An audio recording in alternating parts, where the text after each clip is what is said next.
really, if I think about what we've been doing in Tizen, I think the premise was, what did I learn in Tizen? Set the Wayback Machine 2 years ago. My favorite story when I joined Tizen was going to CES right after we announced that we were doing this. A close personal friend of mine, an industry player, set up a meeting between myself and Canonical. It was supposed to be a very cordial, hey, you know, I'd like to introduce you. There may be some things we could talk about. So I showed up at the booth. Mark Shuttleworth shows up, uninvited, and proceeds to scream profanity at me for 45 minutes.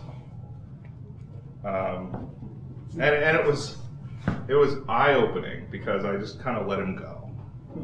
And if you know Mark, it's not hard for him to go for 45 minutes in that tone. And at the end, I just kind of said, Mark, what's really bothering you? Clearly, it's not that we're collaborating with Samsung or we're building Tizen. I mean, what's the crux of what is really bothering you? And what we got down to was he wasn't getting drops on the graphics driver that he needed for Ubuntu because we had redirected some resources around Tizen. And so we fixed the problem. I'll finish a little vignette there, and we did fix the problem. But it really kind of pointed to why we do what we do and what we do. And we sometimes get fixated on a brand, we sometimes get fixated on a vertical implementation. But you know, Intel's been involved in Linux since the beginning, right? We weren't in Linus's dorm room helping him write it, but we've certainly helped form the Linux Foundation. We've been a big proponent of open source development. We tend to go between number 1 and number 2 contributor, and we usually trade places with Red Hat in terms of who's more maintainers, more upstream code being put in there. So, you know, a lot of what's being developed out there is because of the contributions to the industry. What we've continued to do, and so Tizen is our third implementation, or our third attempt to do something in mobile, and it actually goes well beyond mobile. The first attempt was called Moblin. Simon had on his slide. I think we can claim credit for at least a half a dozen of those failures and bad attempts. Considering I dragged the Limo guys over to Tizen. Yeah. And there's a lot of reasons why we did Moblin. Probably the most salient one was that netbooks were emerging as a segment, and Windows was priced far too high to be attractive to OEMs to be able to sell at the price points that they needed it to be.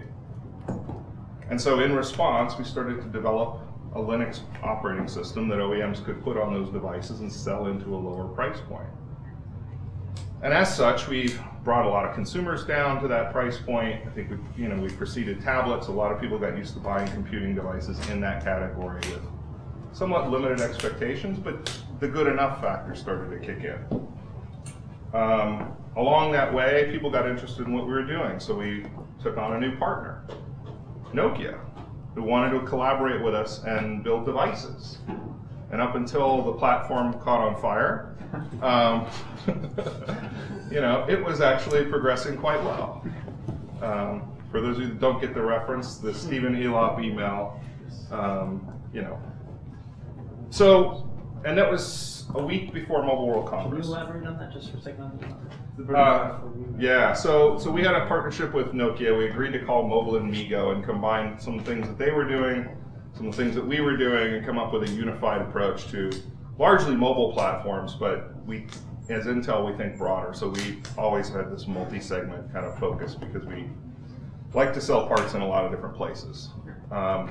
In that time frame, they had some corporate changes. Stephen Elop came in as the CEO from Microsoft and decided he was going to completely shift the company. He wrote an email largely describing the situation that they were in as a man standing on a burning platform, and if you stayed on the platform, you were going to burn. And I think the reference was to the North Atlantic or the Baltic Sea, and they was going to jump into the icy water rather than burn. The net effect was they canceled the joint development with us a week before Mobile World Congress. So we had demos lined up, we had a slate of meetings, all the usual pandemonium that you go through in Barcelona. And we decided to take a no-blank strategy and just go have the meetings. Okay? Tickets are here, we got the rooms, you gotta show up, right? Pass the straight face tests. And so we went into the meetings largely kind of like, all right, what do we do? Asking partners, right? Sitting with carriers, sitting with OEMs and saying, hey, it's still stinging a little bit, what, And resoundingly, what we got, the feedback we got from the carriers and from the OEMs was, no, you have to keep doing this because we need open solutions. I mean, this is a couple of years ago now, almost 2.5 years ago. It's gotten worse. And what we've seen is these wormholes that suck all the money out of the mobile industry and funnel it to Cupertino and Mountain View. Even the in-app purchase stuff that we saw this morning, right? I mean, Simon's points are very salient. Their motivation and what they're doing is very similar to what we heard and what we're doing.